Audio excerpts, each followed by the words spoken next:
News that matters to you around the Bay, around the world, around the clock.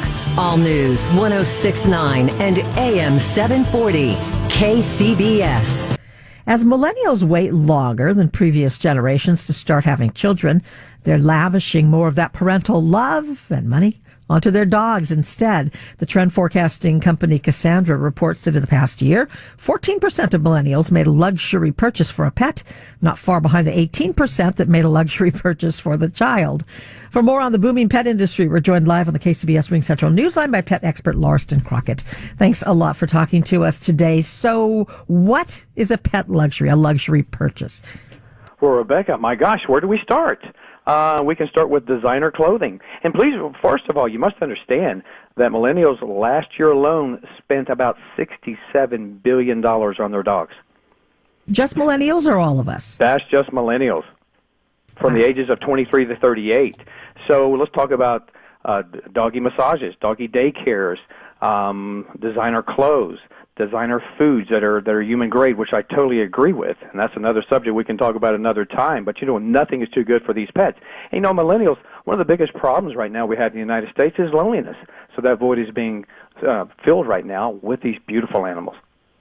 In general, Americans spend tons on their dogs, but you're talking about outfits, designer clothes, designer collars. Well, they're humanizing these beautiful pets, and these are basically their family, so why not? Okay, so is there a downside to what you're talking about? Well, the only downside is that I have to say is being a pet longevity and health expert is that, pets suffer from shorter lifespans. And so, we're dealing with grieving this way, but, with the time we have, we give them the best we can, we love them, and they fill that void with total loyalty. Here's the thing. So millennials waiting longer to have kids, so of course, why not indulge your dog? Then when they do have kids, what happens to the dog? Well, being a single father with a 7-year-old son and a dog and 2 cats, we just cope and we just do it. Now, I'm not a millennial. I waited until I was 52 years old to have my first child, so I really do understand the mindset here.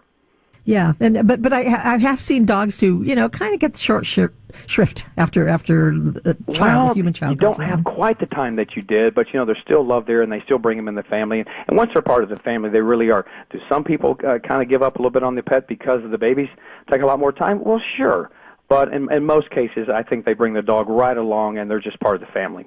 Okay, and so a lot of companies are doing quite well on this trend. Well, absolutely. Dogs and pets, it's a multi-billion-dollar year business, all the way to better health care and pet insurance and clothing and events. And, of course, we're taking our dogs now out to restaurants where they're being used more as a therapy dog or a service dog now, or you can actually get a good citizenship award from the AKC, and you go take 3 different tests to do that. So pets are really part of our family, and we're just going to bring them with us. And so that's millennials.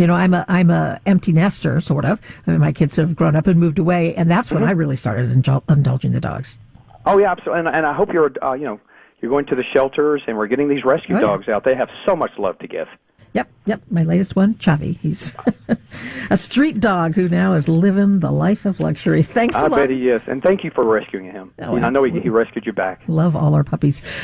Thanks for talking to us, Lauriston Crockett, pet expert, talking about this trend of spending oodles of money on our dogs, on daycare, designer clothes, fancy human-grade food.